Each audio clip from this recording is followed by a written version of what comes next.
Hey guys, welcome back to Fully Spooled. On this very hot and sunny day, I'm going to be installing the factory GM windage tray and this very cool oil baffle from Improved Racing.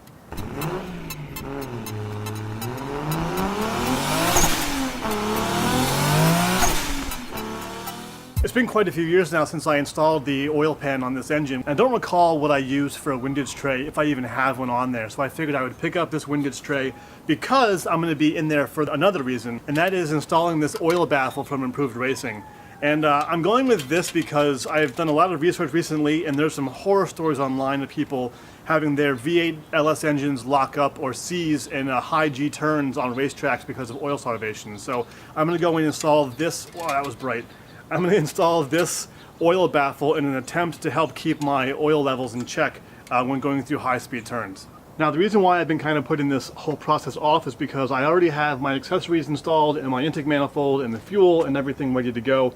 But to get the oil baffle installed, I had to pull the oil pan off, which means I need to raise the engine up a bit, and I have to pull the engine mounts off and get down to the oil pan here to get everything out. And of course, that's going to be its own process on its own.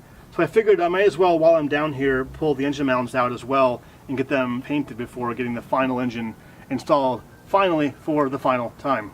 Alright, I picked up this baffle because one of the biggest issues that LS engines have on race cars is oil sloshing, where the oil will slosh away from the oil pickup tube, causing the engine to run low on oil or low on oil pressure, and it causes all kinds of problems as you can imagine. So the idea of a baffle is when going through high-speed turns, oil can slosh into the baffle here where the pickup tube is, but then when you turn the other way and oil wants to push back out of the baffle, it hits this trap door and doesn't actually leave the baffle. So that way it keeps a good bit of oil right under the pickup tube. And ideally this helps save the engine from any kind of extra wear and issues while on the racetrack. It's a super simple design. It'll just bolt into the bottom of the oil pan, and then you have these little trap doors that will kind of open and close depending on where the oil's sloshing. So the goal here obviously is to raise the engine up just enough that I'm going to be able to get the oil pan out without messing up any of the other geometry.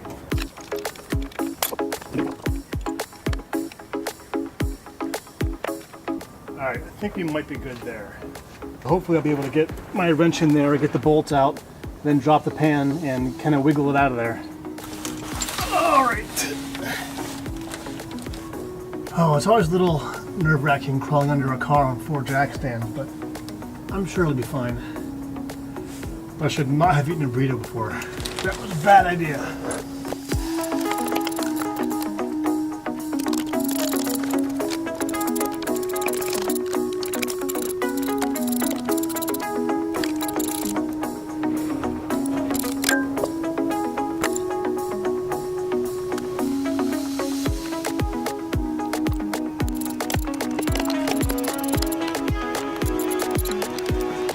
Alright, there's just one bolt left, but it is completely blocked by the cross member, and I don't know how to get this thing out. So I gotta figure this out. I just realized the oil pickup tube is probably caught up. This is not gonna go well.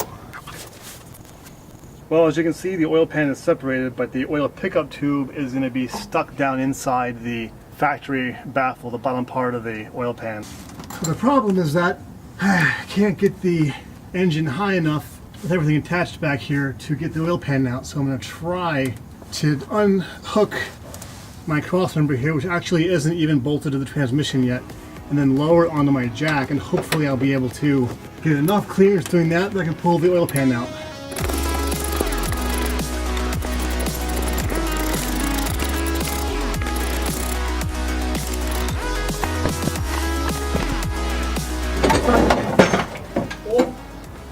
May not be good, or very good. Oh, it's so close. There we go. That'll do it.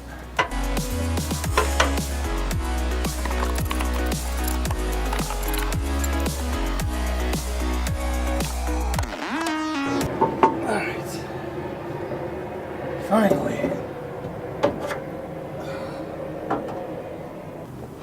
I'm sure when I edit that down, it'll look like no big deal, but that was a huge, huge ordeal. I mean, the engine's almost entirely out of the car again. That was awful. Alright, after I think maybe 2 hours of wrenching and wrangling, I finally got this damn thing out. That was a pain in the ass, and future note to future Jeff, never do that ever again. Ever again. Anyway, alright, so we have the factory pan here. This is the F-body pan. It was a brand new pan with a brand new gasket, and this is the factory baffle, which needs to be replaced by the improved racing baffle. So I'm just going to crack into this guy.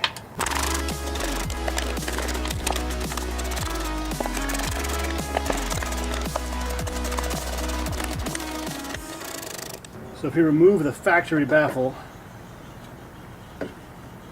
wow, you can see there's no baffling at all. It's a little bit on the front, I guess, if you're braking, but otherwise there's no baffling at all here. So it means the oil would just slide to the side or slosh, you know, to the side away from the pickup tube, and you can see how really, really bad that design is. I mean, that is just a truly awful design. Compared, of course, to this new baffled version, you can see how much better the oil will retain under the pickup tube. I should soak up all this old oil, I guess, so I'll do that right now.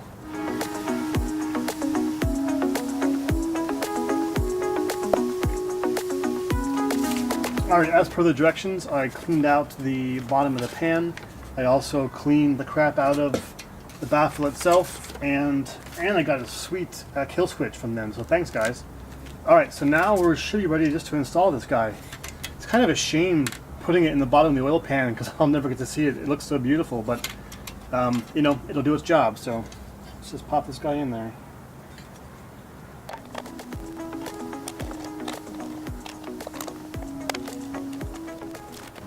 Alright, before we torque these bolts down, let's just make sure we have this right. Number one, wash the oil pan baffle, got that. And then we skip down to unbolt the factory oil pan baffle, got that. Clean the oil pan thoroughly, got that. Secure the racing baffle with 8 to 9 foot-pounds. Alright, can do that.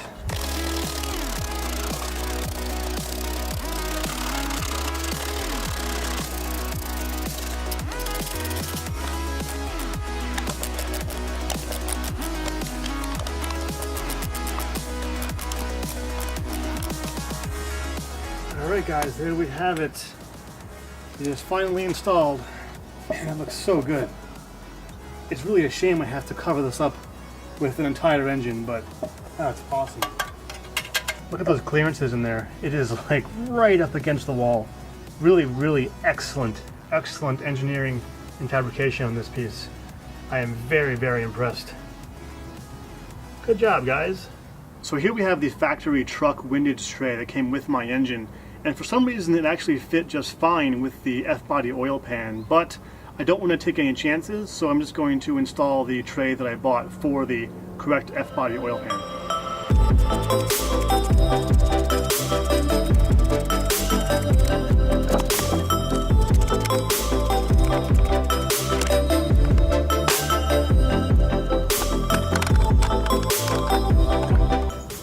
Truck windage tray, F-body windage tray. Very similar. This one's just a bit shorter because of the shorter F-body oil pan. So you could just cut this off if you wanted to, but I figured it was only 20 bucks. I should just go with a new one. With the oil pan off, I figured I would also check out the condition of the insides of the engine, looking at the crankshaft and the cylinder bores for wear, and looking at the cross-hatching here on the cylinder walls. I'm pretty encouraged by how this thing looks. It looks largely brand new inside, but the engine only has 40,000 miles on it, so that is to be expected. And the timing chain itself also looks brand new, so overall I'm pretty encouraged.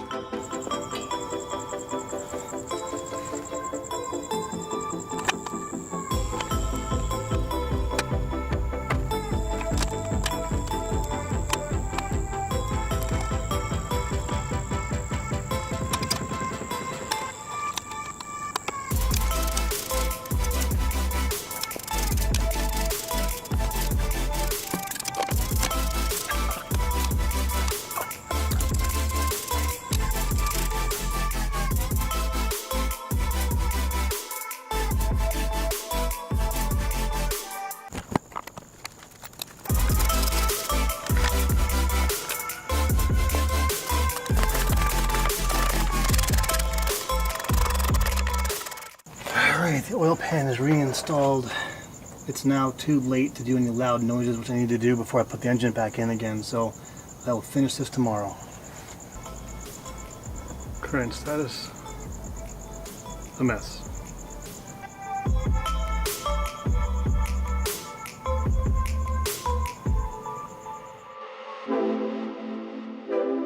Driver's side, passenger side, so I don't forget.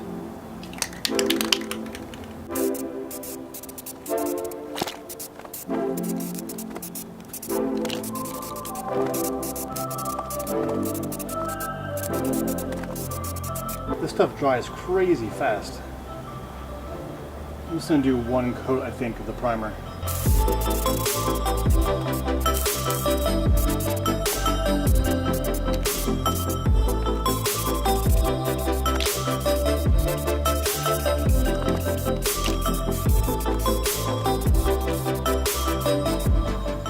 So here we have 2 coats of paint and 1 coat of primer.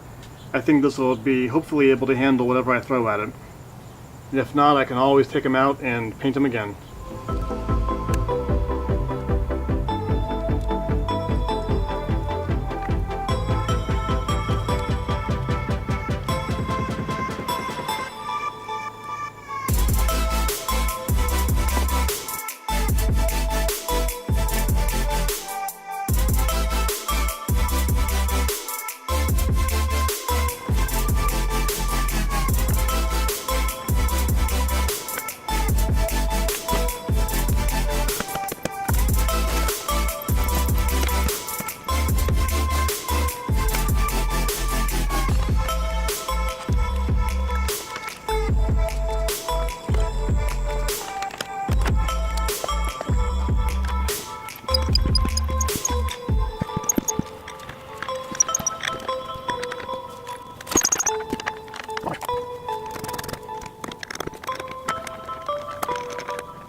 Well guys, there are fun jobs and not fun jobs when it comes to working on cars, and I gotta say this is one of the not fun jobs. I wish I had done my research ahead of time to know that I had to have the oil baffle installed in the engine before putting the engine in the car.